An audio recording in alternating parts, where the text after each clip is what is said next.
Michel Biérot est donc l'invité du 6-9 ce matin, vice-président de Lidl France. Merci d'avoir accepté notre invitation. Je voudrais commencer avec un aspect très pratique pour toutes celles et ceux qui nous regardent et qui, dans les prochains jours, semaines maximum, vont faire les achats de Noël. Alors, ils vont découvrir les prix en rayon, mais vous les connaissez les prix, puisque les achats pour Noël, vous les avez faits il y a un long moment. Est-ce que Noël, cette année, sera bon marché ou est-ce qu'il sera, comme les dernières, cher ?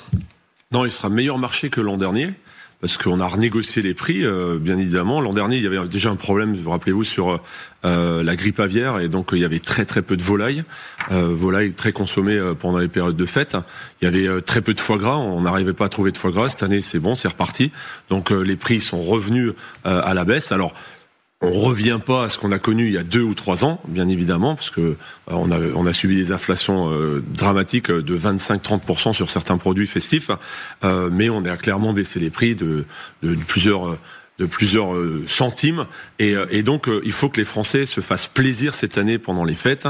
En tout cas, nous on a les produits dans les rayons, ils sont là, les chocolats sont arrivés, les foie gras sont arrivés, les saumons. Ce sera pareil pour les jouets, ce sera moins cher ? Les jouets, on les a achetés il y a plus d'1 an, donc on était encore sur. Alors même si, vous savez, ce qui coûtait cher dans les jouets, c'était le transport, c'était la logistique. Ça, c'était il y a 2 ans. Donc ça a baissé aussi l'an dernier. Donc on est sur des prix beaucoup plus convenables. Je voudrais rester d'un mot sur ce que vous venez de dire, puisque l'inflation, elle reflue. Elle est, ouais. J'allais dire presque pour poursuivre l'analogie, elle est rentrée dans son lit. Mais les prix ne reviendront pas, vous l'avez dit vous-même, au niveau d'avant. Alors la question que je me pose, c'est pourquoi ? Où est-ce que reste la marge ? Qui garde la marge des prix d'avant ? Alors, on est à -1, j'ai regardé ce matin, on est à -1, donc en déflation sur l'alimentaire, on est encore sur le global à plus 1,5. Par contre, on est à plus 10 par rapport à il y a 2 ans. Donc les prix des produits sont encore 10% plus chers qu'il y a 2 ans. Et ça, quand je dis ça reviendra pas, c'est tout simplement les salaires augmentés pour tout le monde chaque année. On augmente les salaires chez nous, chez les autres, chez les industriels. Donc tout ça, on va pas rebaisser les salaires. Donc il y a une partie de cette inflation qui s'effacera pas. C'est comme ça, et donc ça, il faut l'accepter. Alors l'inflation, effectivement, est repassée sous les 2%. C'est quand même une bonne nouvelle, un soulagement pour les Français. Mais alors les prix baissent où exactement ? Alors chez nous, dans nos rayons, les prix baissent quasiment partout. 95% des produits sont en baisse depuis des mois. Il y a quelques produits qui sont encore en hausse. Le beurre explose en ce moment, parce qu'il n'y a plus de crème pour fabriquer du beurre, ou très peu, en tout cas, il y a une pénurie. Le jus d'orange explose, et je pense que ça va être pire dans les semaines et les mois à venir avec ce qui vient de se passer à Valence, qui est un des plus gros producteurs au monde d'orange, notamment d'orange à jus. Le café, le chocolat, le cacao explose. Donc ça, ce sont l'huile d'olive. Ça, ce sont des produits qui, malheureusement, de par des problèmes de récolte, de par des problèmes de climat, etc., continuent à augmenter. Par contre, tout le reste du rayon, moi, ça fait des mois que toutes les semaines, on baisse des prix. On négocie. L'avantage chez nous, c'est que nous avons 90% de marques de distributeurs. Contrairement aux marques nationales qui sont négociées le fameux 1er mars de chaque année, nous, on négocie tout au long de l'année. Le beurre, je le négocie toutes les semaines s'il le faut, parce qu'il y a des hausses. Et si je veux continuer à avoir du beurre, je dois payer le prix qu'il faut. Les marques nationales, il est possible que dans quelques semaines, vous en trouvez plus dans les rayons, parce qu'on renvoie toujours la négociation au 1er mars, ce qui est pour moi une aberration. Et donc, forcément, les industriels sont c'est très compliqué pour nous produire et nous fournir du beurre. Vous venez de parler des négociations commerciales. Alors, la date butoir avait été décalée par le précédent gouvernement de façon à, il espérait encourager des négociations à la baisse. Tout ça est très technique pour les gens qui nous regardent, mais c'est important de l'expliquer parce que finalement, ce sont eux qui, à la fin, vont payer et vont faire les courses. Où en êtes-vous des discussions avec l'actuel gouvernement ? Parce qu'avec la dissolution, il y a plein de choses qui sont restées en l'air.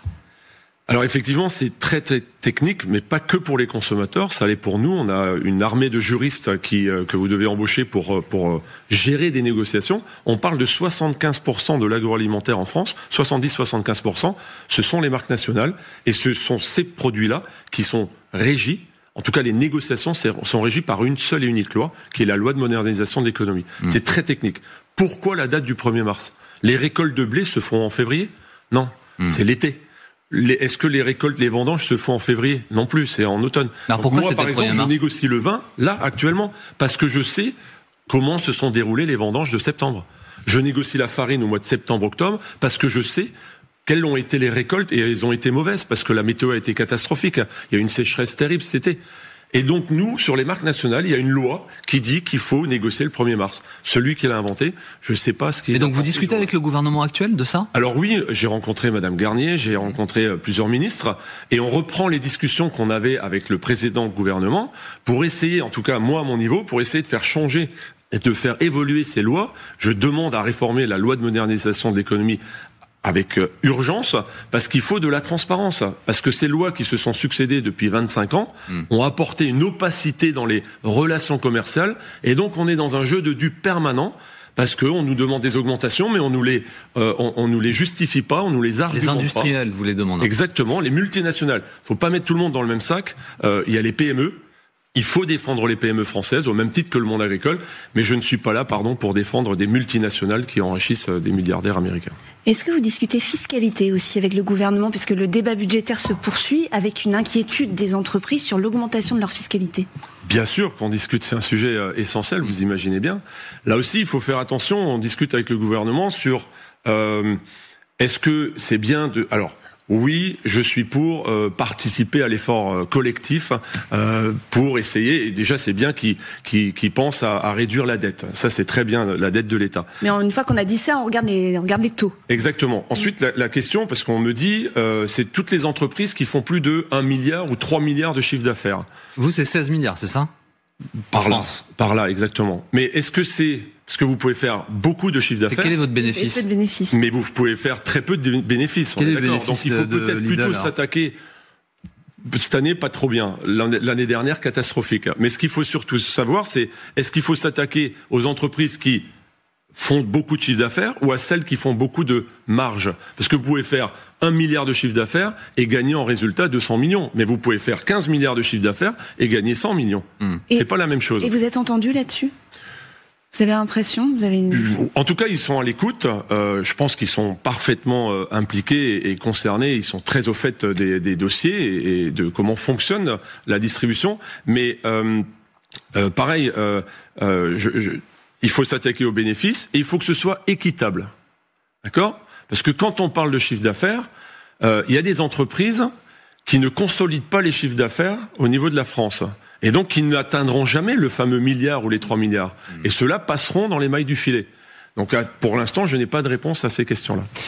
Puisque vous parlez des autres entreprises, dans quelques instants, nous vous ferons écouter Monsieur Schellcher, c'est le patron de U. Il était à votre place il y a quelques semaines avec des mots pas tendres pour vous. A priori, les liens entre distributeurs sont pas toujours parfaits.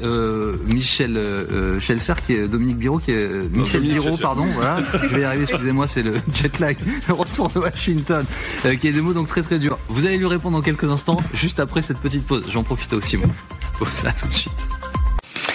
Michel Biraud est notre invité ce matin, le vice-président de Lidl France. Au bénéfice des crises qui se sont succédées, vous êtes devenus, vous, les autres patrons des grandes marques de distribution, un peu des stars. Hein. Vos visages sont devenus publics, on vous invite. La preuve, ce matin, Bompard, Schellcher, Cotillard, Leclerc, on vous entend dans les médias. Et les 4 que je viens de citer, souvent, expriment une forme de... je sais pas, c'est de coalition, mais en tout cas, ils expliquent se battre ensemble pour le pouvoir d'achat des Français. Explique aussi que vous êtes à part. Et jusqu'à quel point, écoutez Dominique Schellcher, invité du 6-9 il y a quelques semaines, il parlait de vous.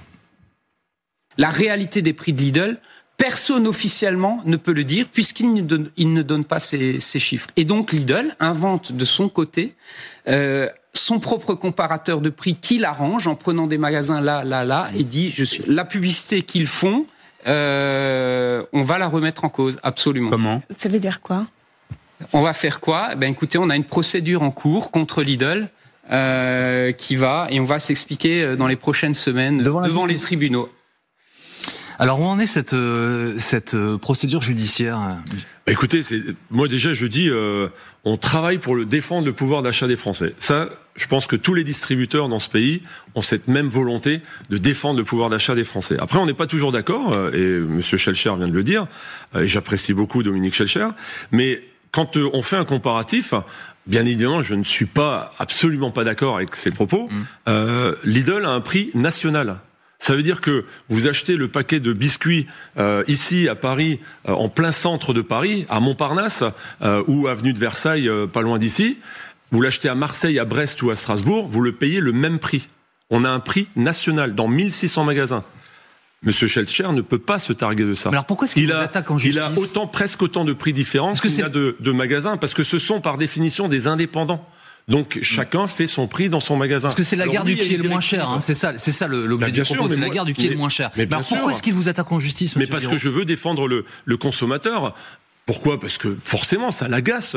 Et donc moi, je suis même très positif par rapport à ces propos, et je dis à mes équipes, s'il les tient, c'est qu'on l'embête, c'est qu'on a bien fait notre job. Donc j'ai pas de problème avec ça. Je voudrais revenir sur cette baisse des prix des matières premières dont vous avez parlé, alors à part l'orange, le café, les chocolats, les produits du petit déjeuner d'ailleurs. Simplement, est-ce que là, vous allez aller vers les producteurs en disant, bon écoutez, maintenant, les matières premières refluent, il faut faire des efforts. Est-ce que la pression va être mise encore une fois sur les producteurs ?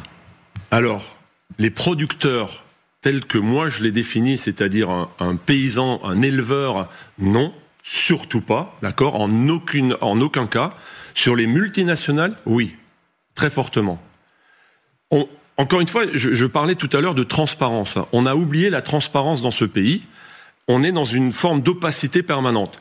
Il faut faire un discernement très fort entre les PME françaises qu'il faut protéger, parce que c'est le savoir-faire de notre pays, et des multinationales, et sont au nombre d'une centaine, d'accord, c'est pas beaucoup, mais c'est 100 multinationales. Donc les agriculteurs, vous vous engagez à ne pas trop les pressuriser sur les prix. Mais il faut plus que s'engager, il faut surtout pas toucher, au contraire, il faut l'augmenter le revenu des agriculteurs. Ça fait 10 ans que je me bats pour ça. Les viticulteurs sont pas très contents avec vous, il y a quelques manifestations devant des... Il y avait un reportage dans le 20h de TF1 justement sur le prix des bouteilles, alors notamment chez vous, pas que chez vous, mais notamment chez vous, avec des viticulteurs qui disaient, j'ai pas le choix.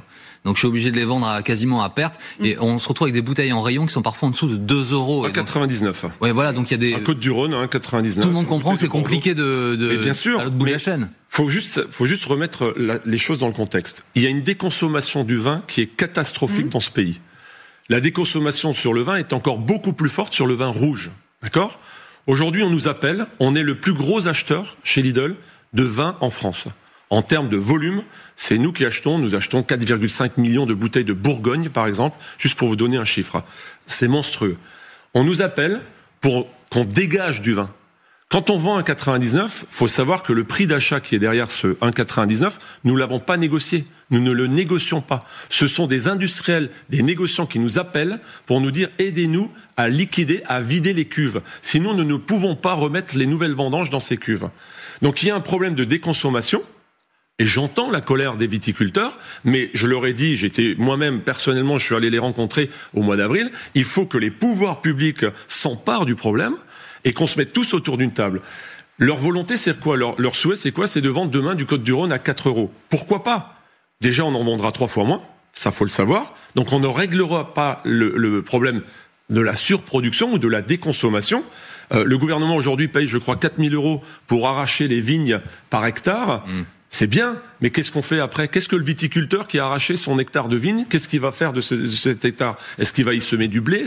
Donc il y a un vrai problème, c'est conjoncturel, c'est structurel, et je ne peux pas, moi, Lidl, le régler. Donc oui, je continue à vendre du vin à 1,99 parce qu'on me demande de l'aider. Alors je pourrais arrêter, je peux dire demain j'arrête de vendre, mais on va pas régler non plus le problème. Mais alors, vous disiez, Claire, à l'instant, je veux mettre la pression sur les multinationales, mais vous faites comment ? Vous avez besoin des produits des multinationales dans vos supermarchés ? On peut discuter. Quand je dis on met la pression, on négocie, ça s'appelle négocier. Parce que dans les négociations des multinationales, on négocie à l'envers en France. Il n'y a pas de transparence. Donc on est dans un jeu de dupes permanent. D'accord ? On se lance la balle chacun en disant c'est lui le méchant, non c'est lui le méchant.